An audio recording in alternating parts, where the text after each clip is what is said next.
Hi everyone, welcome back to D K Sharma education. हाँ, आज के लेक्चर में हम देखेंगे जनवरी 2023 का ही पार्ट 2, जिसमें हम कवर करेंगे all the environment and ecology के current affairs. So this lecture is very important for those who are giving the prelims 2023। इसके अलावा जो 2024 के लिए प्रिपेयर करेंगे उनके लिए भी ये टॉपिक इंपॉर्टेंट हो जाता है, क्योंकि 1.5 साल का करंट अफेयर आपको कवर करना होता है। So you have to cover all these videos. ठीक है, चलिए। तो दीक्षा शर्मा नाम से आप यूपीएससी सीएससी जीएस पेपर 3 को कवर कर सकते हो, about your science and technology, जो कि मैंने अन अकेडमी के ऊपर स्टार्ट करा है। So you can follow me there, और आपको वहाँ पे क्लासेस की टाइमिंग भी मिलती रहेंगी। Most of the time 11:30 AM and 7:30 PM पे मैं लाइव जाती हूँ वहाँ पे। So you can connect me there also. चलिए, नाउ आज हमारा 6th आर्टिकल है about the environment and ecology current affair January 2023, जिसमें हम देखेंगे राइनोस के बारे में। तो राइनोस का क्यों टॉपिक न्यूज़ में था इन जनवरी 2023, क्योंकि 45 सालों के अंदर अगर देखें तो there was no poaching of rhinos in 2022 for the first time. ठीक है, पहली बार 45 सालों में ऐसा हुआ है कि राइनोस की कोई भी पोचिंग नहीं करी गई। आपको पता है उनके फेस के ऊपर बिल्कुल टिप पे सींग होते हैं, कईयों में एक होता है, कईयों में दो, it vary according to the species. और जब ये चीज़ें देखी गई तो इसलिए ये लाइमलाइट में आ गया, ऑल्दो ये रहता ही रहता है। तो 5 स्पीशीज आप राइनोस की देखते हो पूरे वर्ल्ड में। अगर बात करें जैसे व्हाइट राइनो, तो व्हाइट राइनो की अगर मैं पिक्चर दिखाऊं तो ये है, और अगर इसके सींग देखोगे आप तो 2 हॉर्न्स देखने को मिलेंगे। ठीक है, तो व्हाइट राइनो जो है आपका ये नियर थ्रेटन की कैटेगरी में है। अभी IUCN स्टेटस अगर इसका देखें तो नियर थ्रेटन है, 2 हॉर्न्स इसको होते हैं। फिर ब्लैक राइनो की स्पीशीज आ जाती है। ब्लैक स्पीशीज की अगर ये देखोगे आप तो ये ब्लैक राइनो है, और इसकी अगर IUCN स्टेटस देखो तो क्रिटिकली एंडेंजर्ड है, और अगर सींग देखोगे तो 2 ही देखने को मिलते हैं। And after that Sumatran rhinos are there. Sumatran rhinos को अगर आप देखोगे तो कुछ इस तरह से दिखेंगे, ये भी आपको क्रिटिकली एंडेंजर्ड देखने को मिलते हैं, और इनके भी कितने हॉर्न्स हैं, 2 हॉर्न्स हैं। After that greater 1 horn rhino, जिसको इंडियन राइनो भी कहा जाता है। और अगर इंडियन राइनो की बात करें, ये जो फर्स्ट पिक्चर आपको दिख रही है, तो दे आर वल्नरेबल, और वल्नरेबल होने के साथ साथ इनको एक ही सींग देखने को मिलता है।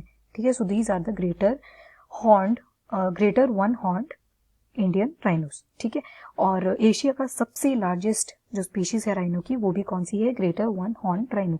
आफ्टर दैट जावन राइनो इज देयर। जावन राइनो को अगर आप देखोगे तो कुछ इस तरह से दिखता है, और इसका भी एक ही सींग होता है, और साथ में क्रिटिकली एंडेंजर्ड इनकी IUCN स्टेटस आ जाते हैं। तो इनके जो क्रिटिकली एंडेंजर्ड है, ये वल्नरेबल है, ये नियर थ्रेटेंड है, तो वो चीज़ें आपको याद रखनी है। तो इसको आप देखोगे अगर तो ब्लैक राइनो, सुमात्रन राइनो, और आपका जो जावन राइनो है BJS करके याद रख लेना, they all are critically endangered. बाकी जो व्हाइट राइनो है दे आर नियर थ्रेटन्ड, और जो आपके ग्रेटर 1 हॉर्न राइनो है ये भी वल्नरेबल कैटेगरी में आते हैं अंडर द IUCN स्टेटस। तो you have to remember all these things. उसके बाद इंडिया में अगर देखें तो असम में देखने को मिलते हैं, वेस्ट बंगाल, उत्तर प्रदेश, नेपाल और भूटान, अगर बाकी कंट्रीज की बात करें। Okay, done. देन जो राइनोस का हॉर्न होता है ना, that is made up of keratin, और ये जो हॉर्न आपको देखने को मिल रहे हैं इसी की पोचिंग करी जाती है। ये बोला जाता है इसकी पोचिंग, इसको तोड़ दिया जाता है, और इसकी वजह से बहुत सारे राइनोस की डेथ हो जाती है। और दो हमारे पास जो नंबर है वो ऑलरेडी हम देख सकते हैं कि कुछ क्रिटिकली एंडेंजर्ड है, कुछ वल्नरेबल है, कुछ नियर थ्रेटन्ड पहुंच चुके हैं। तो बहुत इंपॉर्टेंट है इनको प्रिजर्व करके रखना, तो इनकी पोचिंग रोकना बहुत ज़रूरी हो जाता है। तो 2022 में देखा गया कि 45 सालों के अंदर कोई भी पोचिंग इनकी नहीं देखने को मिली। That's why this topic was in limelight. तो you have to remember the IUCN status of all. तो ये बोला जाता है कि ये जो इनका हॉर्न होता है it is made up of keratin, और जिससे हमारे बाल और जो नाखून होते हैं ना, वो भी कैरेटिन प्रोटीन से ही बने होते हैं। और ये बोला जाता है कि जो इनके हॉर्न होते हैं उनका यूज़ करा जाता है for the medicinal purpose, medicine बनाने के लिए इनका यूज़ करा जाता है, ये माना जाता है। ठीक है, और इसकी अगर हैबिटेट देखें तो ट्रॉपिकल और सब ट्रॉपिकल ग्रासलैंड्स में ये देखने को मिलता है, और साथ में सवानाज हो गए, श्रब लैंड्स हो गए, tropical moist forest, deserts, shrub lands, तो इन सभी जगहों पे आपको इनकी हैबिटेट देखने को मिलती हैं। अगर थ्रेट्स देखें क्या इनके लिए डेंजर है, तो वही हॉर्न पोचिंग इनका सबसे बड़ा इशू रहता है कि हॉर्न पोचिंग के लिए इनको मार दिया जाता है। ठीक है, हॉर्न चोरी करने के लिए, और हैबिटेट इनका लॉस हो रहा है उसी वजह से। चलो, there are lot of reasons for their threats, you can cover these. So क्या क्या स्टेप्स लिए गए फॉर द राइनो कन्वर्जेंस, लिख दिया यहाँ पे, राइनो कंजर्वेशन होगा। ठीक है, इन इंडिया। तो पहला आता है आपका इंडियन राइनो मिशन 2020। इसको चलाया गया था 2020 में। क्यों चलाया गया? What was the purpose? To increase the rhino population in Assam to 3000 by establishing the population in 7 protected area. Assam आप देखते हो इस तरह से आपको इंडिया दिखेगा, इस तरह से आपको यहाँ पे नॉर्थ ईस्टर्न स्टेट्स देखने को मिलती हैं। सेंटर में आ जाता है आपका असम। असम के अंदर बहुत सारे नेशनल पार्क हैं, टोटल है 7। तो असम में क्या किया गया कि कुछ एक प्रोटेक्टेड एरियाज बना दिए गए, 7 प्रोटेक्टेड एरियाज भी आप बोल सकते हो, और 7 प्रोटेक्टेड एरियाज बनाए गए और साथ में बोला गया कि हम यहाँ पे जो राइनोज की पॉपुलेशन है उसको अराउंड 3000 पहुंचा देंगे। ठीक है, सो इंडियन राइनो मिशन 2020 का ये फोकस है। Then special rhino protection force, ये असम ने ही बनाई है in order to check rhino poaching and related activities की। राइनोज की पोचिंग तो नहीं करी जा रही है, कोई भी ऐसी एसोसिएटेड अगर एक्टिविटी हो रही है तो उस चीज पे चेक रखा जाए। Now the 7th article, sustainable aquaculture in mangrove ecosystem, जिसको सेम भी कहा गया है। So it's a SAIME initiative. अभी सेम इनिशिएटिव जो है इसको क्यों लिया गया? That is associated to your Sundarbans. तो इस तरह से आप इंडिया को देखते हो, यहाँ पे आपका आ जाता है वेस्ट बंगाल, और वहीं पे हम देखते हैं वेस्ट बंगाल और बांग्लादेश के बॉर्डर पे क्या चीज, मतलब इंडिया और बांग्लादेश के बॉर्डर पे देयर इज अ डेल्टा जिसको बोलते हैं सुंदरबंस। और सुंदरबन जो है बहुत सारी चीजों के लिए फेमस है। एक तो वहां पे रॉयल बंगाल टाइगर्स देखने को मिलते हैं। उसके अलावा यहाँ पे जो फॉरेस्ट है वो है मैनग्रोव फॉरेस्ट। देखो मैनग्रोव फॉरेस्ट जो होते हैं दे आर वेरी इंपॉर्टेंट। क्यों? क्योंकि देखो वो एक तरह से ट्रांजिशन की तरह एक्ट करते हैं। इस तरफ आपकी लैंड एरिया है, जैसे वेस्ट बंगाल मान लो, इधर बांग्लादेश, यहाँ पे वो डेल्टा रीजन आ जाता है जिसमें आपको बहुत सारे मैंग्रोव फॉरेस्ट देखने को मिलेंगे। और आगे आ जाता है आपका सी, बे ऑफ बंगाल वाला एरिया इधर आ जाता है। तो जैसे कभी वाटर लेवल हाई हो जाता है बे ऑफ बंगाल में, तो ये प्रोटेक्ट करता है कि जो लैंड एरिया है वो कभी फ्लड से ना भर जाए, जितना टैकल कर सकता है। इवन बे ऑफ बंगाल से बहुत ज्यादा स्पीड का विंड भी आता है, तो बहुत ज्यादा स्पीड होती है जब विंड की, तो वो भी किस तरह पेनिट्रेट करना शुरू करता है टुवर्ड द लैंड एरिया। तो इसलिए मैंग्रोव फॉरेस्ट जो है वो बहुत ज्यादा इंपॉर्टेंट हो जाते हैं। बट हाल ही में ये न्यूज में था इन जनवरी 2023, क्योंकि श्रिम्प की कल्टीवेशन के लिए, श्रिम्प आपने देखे होंगे कुछ इस तरह से आपको देखने को मिलते हैं, और इनको खाया जाता है बेसिकली। और इंडिया जो है इसका एक्सपोर्ट भी करता है टुवर्ड द चाइना, बाकी साउथ ईस्टर्न कंट्रीज, तो उनको एक्सपोर्ट करता है। So it's a very important. और इसकी जो है कल्टीवेशन करी जाने लगी, श्रिम्प कल्टीवेशन। पर उसके लिए क्या किया गया कि जो मैनग्रोव प्लांट्स थे ना आपके, उनको कट करने लगे। अब उनको कट नहीं करना था, ठीक है, उनको कट ना करना पड़े, इसलिए कुछ ऐसी मैनेजमेंट करी गई, एक सस्टेनेबल मैनेजमेंट करी गई कि जिससे मैनग्रोव फॉरेस्ट अपनी जगह पे रहे और श्रिम्प की कल्टीवेशन भी कंटिन्यूअस रहे। तो ये होते हैं श्रिम्प, इनको याद रखना। ओके, जो फार्मर्स हैं they are planting mangrove trees around the shrimp ponds. अब इसमें देखो बहुत ही अच्छा कम्युनिटी बेस्ड पायलट प्रोजेक्ट है, मतलब जो लोकल लोग हैं वो भी इसमें इन्वॉल्व हुए। इसमें क्या किया गया, पहले क्या कर रहे थे ना, मैंग्रोव फॉरेस्ट को कट कर रहे थे और श्रिम्प की कल्टीवेशन स्टार्ट कर दे रहे थे। बट इस इनिशिएटिव के द्वारा जो आपका ये सेम इनिशिएटिव देखने को मिलता है, सस्टेनेबल एक्वाकल्चर इन मैंग्रोव फॉरेस्ट, इसमें क्या देखने को मिला कि बहुत ही इंटरेस्टिंग तरीके से पूरी कम्युनिटी ने क्या किया। मान लो यहाँ पे श्रिम्प की कल्टीवेशन करी जा रही है, ठीक है, पानी का एरिया है, और इसके अराउंड पे ना मैनग्रोव्स उगा दिए, मैनग्रोव प्लांट उगा दिए, ठीक है, इस तरह से सारे पॉन्ड के साइड। तो that's a very good initiative, community based है। यहाँ पे गवर्नमेंट ने और जो लोकल लोग हैं उन दोनों ने मिलकर ये काम किया। कहाँ पे? इन वेस्ट बंगाल।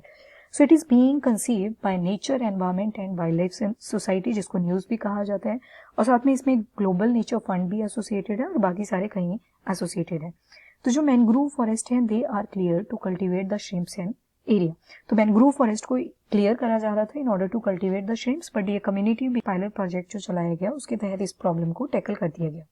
तो मैंग्रोव्स क्यों इंपॉर्टेंट है? क्योंकि ये कोस्टल इंटरटाइडल जोन पे प्रेजेंट होते हैं, तो हेंस जितनी भी स्ट्रॉन्ग विंड्स लैंड एरिया की तरफ आएंगी तो उसको रोकने के पूरा काम करता है। और उसके अलावा they prevent the erosion, absorb the storm surge, impact during the extreme weather condition, जैसे मैंने आपको स्टार्टिंग में बता दिया। So that's why this topic was in news. और एक बहुत खास बात होती है इनकी, न्यूमेटोफोर्स, ठीक है, न्यूमेटोफोर्स होते हैं इनमें, न्यूमेटोफोर्स, ठीक है। इनके जो प्लांट्स है ना, इस तरह से इनकी जो रूट्स होती हैं वो ऊपर को निकली होती हैं रेस्पिरेशन के पर्पज से। ऊपर को प्लांट है, सभी की रूट्स नीचे को होती है ना, इनकी ऊपर को निकली होती है, उनको स्टिल्ट रूट्स भी कहा जाता है, ठीक है। So that was very important topic. फिर इसके बाद सियोम रिवर, सियोम रिवर जो है ये भी न्यूज में थी। देखो ये आपके डिफेंस वाले टॉपिक से भी इंपॉर्टेंट हो जाता है, पर एनवायरमेंट वाले इंपॉर्टेंट उस टॉपिक से भी इंपॉर्टेंट हो जाता है। एनवायरमेंट से इसलिए इंपॉर्टेंट हो गया क्योंकि इस टॉपिक की वजह से एक आपका नेशनल पार्क है जो कि न्यूज़ में आ जाता है, ये वाला। ये जो नेशनल पार्क है Mouling national park, that is in Arunachal Pradesh. Arunachal Pradesh कहाँ देखने को मिलेगा? इंडिया है इस तरह से, इधर नॉर्थ ईस्टर्न स्टेट्स हैं। और यहाँ पे टॉप पे देखोगे आसाम के ऊपर ये वाला एरिया, तो यहाँ पे आपको देखने को मिलता है क्या? अरुणाचल प्रदेश। और यहीं पे एक नेशनल पार्क है जिसका नाम है मोलिंग नेशनल पार्क।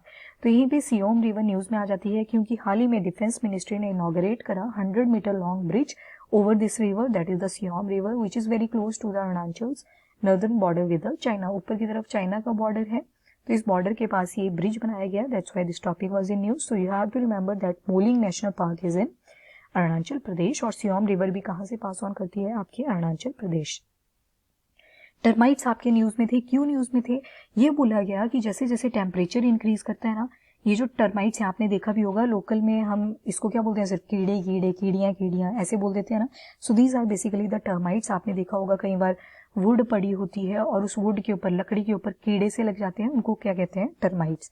तो बहुत सारे होते हैं, ये डिफरेंट कलर्स के होते हैं। तो ये जो टर्माइट्स है ना, जैसे जैसे टेम्परेचर इंक्रीज कर रहा है, इन शॉर्ट जैसे जैसे ग्लोबल वार्मिंग आपकी इंक्रीज कर रही है, तो इन टर्माइट्स की भूख और ज़्यादा इंक्रीज कर रही है। और दिक्कत की बात ये है, ये जब इनकी भूख ज़्यादा इंक्रीज कर रही है, इनकी एपेटाइट बहुत ज़्यादा इंक्रीज कर रही है, तो इस वजह से क्या करेंगे? अब खाएंगे तो एक्सक्रीट भी करेंगे, रिमूव भी करेंगे। तो जब ये रिमूव करते हैं ना, एक्सक्रीट करते हैं उसको, मतलब यूरिया के जैसे हम यूरिया एक्सक्रीट करते हैं, तो उसी तरह से ये भी रिमूव करते हैं। और जब रिमूव करते हैं ना, एक्सक्रीशन करते हैं, तो इनकी एक्सक्रीशन में CO2 गैस बहुत ज़्यादा निकल रही है। तो अब देखो, गर्मी के साथ इनका भूख भी इंक्रीज कर रहा है, और भूख इंक्रीज कर रही है तो ये बहुत ज़्यादा पॉटी भी करेंगे, सॉर्ट ऑफ थिंग। और जब ये रिमूवल करेंगे, एक्सक्रीशन करेंगे, तो एक्सक्रीशन के टाइम इनके कार्बन डाइऑक्साइड और रिलीज हो रही है। तो अभी इतने सारे टर्माइट्स होते हैं, तो ये और ग्लोबल वार्मिंग को इंक्रीज कर रहे हैं। That's why this topic was in news. तो अगर इनका ऑर्डर देखें तो आइसोटेरा में आते हैं। There are lot of orders. जो आइसोटेरा है उसमें आपके टर्माइट्स देखने को मिलते हैं। 7 फैमिलीज हैं टर्माइट्स की वर्ल्ड वाइड, जो कि ऑर्डर आइसोटेरा में आती है। आप पढ़ते हो keep, pot, clean, otherwise, family, god, ill. तो गॉड, सिक सबसे बड़ा होता है किंगडम, उससे छोटा फाइलम, यहाँ पे डिवीजन भी होता है। देन आपकी क्लास आती है, फिर ऑर्डर आता है। एक ऑर्डर के अंदर बहुत सारी फैमिलीज हो सकती हैं, तो वही चीज़ यहाँ पे बोली गई है कि ऑर्डर आइसोटेरा जो है उसके अंदर ही अराउंड 7 फैमिलीज आ जाती हैं। अभी जो इंसेक्ट्स होते हैं ना, ये कभी नहीं सोते और क्या करते हैं, अप टू 20 ईयर्स तक रह लेते हैं। So that's a very unique thing about this termites. जितना 10 डिग्री सेल्सियस के साथ इनकी जो डिकम्पोजिशन एक्टिविटी है वो भी 7 इंक्रीज कर जाती है। 10 डिग्री टेम्परेचर इंक्रीज हुआ नहीं, इनकी जो एक्टिविटी है वो 7 गुना इंक्रीज हुई नहीं। आउटकम क्या होती है, इसका रिजल्ट क्या होता है? It increases the global warming as they release carbon dioxide into the atmosphere consuming the dead would.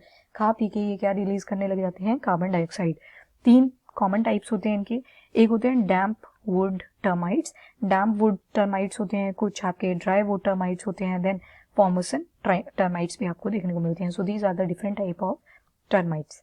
Then आता है Munroe Thuruthu island. So Munroe Thuruthu island was in news. Why it was in news? क्योंकि study by the national centre for earth science, NCESSP जिनको बोलते हैं, उन्होंने बोला कि जो एंथ्रोपोजेनिक इंटरवेंशन है, it is the main reason for the sinking of Munroe Thuruthu island. तो इसी वजह से न्यूज़ में था, क्योंकि जो स्टडी करी गई bye the national centre for earth science studies, उन्होंने हाल ही में रिवील करा कि एंथ्रोपोजेनिक इंटरवेंशन की वजह से जो मुनरो थ्रूथू आइलैंड है वो सिंक करता जा रहा है, वो डूबता जा रहा है। ऑलमोस्ट 39% ऑफ इसका लैंड एरिया जो है, पास्ट 2 डेकेड्स में देखें, पिछले 20 सालों में देखें तो कितना एरिया, 39% एरिया जो है इसका लैंड एरिया जो है वो सिंक कर चुका है। ये जो आइलैंड है ये कहाँ पे देखने को मिलेगा? केरला में देखने को मिलेगा। कौन से कॉन्फ्लुएंस पे? तो अष्टामुडी लेक और कलादा रिवर। इस तरफ आपकी अष्टामुडी लेक होती है, इधर कलादा रिवर होती है। इन दोनों के कॉन्फ्लुएंस पे क्या मिलता है आपको? ये मुनरो थ्रूथू आइलैंड। ठीक है, कहाँ पे है? केरला में है। तो इंडिया के अगर आप साउथ में जाते हो एक्सट्रीम, यहाँ पे आपको केरला देखने को मिलता है, जहाँ पे आपको मुनरो थ्रूथू आइलैंड भी देखने को मिलता है। So this island was in news, so hence very important. और ये जो आइलैंड है इसका सब्सिडेंस कब बिगेन हुआ? तो यहाँ पे एक प्रोजेक्ट चला था, डैम का प्रोजेक्ट था, Thenmala dam project under the Kallada irrigation project. तो इसके अंडर था, कलाडा रिवर के ऊपर ये डैम बनाया जा रहा था बेसिकली। इस डैम प्रोजेक्ट के ही तहत क्या हुआ, इस आइलैंड का जो सिंकिंग है वो स्टार्ट हो गया और अराउंड 39% इसका जो लैंड एरिया है वो अभी तक सिंक कर गया है। ये वाला टॉपिक करेंगे अब हम नेक्स्ट लेक्चर में। अराउंड 4 पार्ट्स आपको जनवरी 2023 के मिल जाएंगे, बट ये है श्योरिटी कि आपके एनवायरमेंट और इकोलॉजी के सारे टॉपिक्स कंप्लीट हो जाएंगे। So this is it, thank you everyone.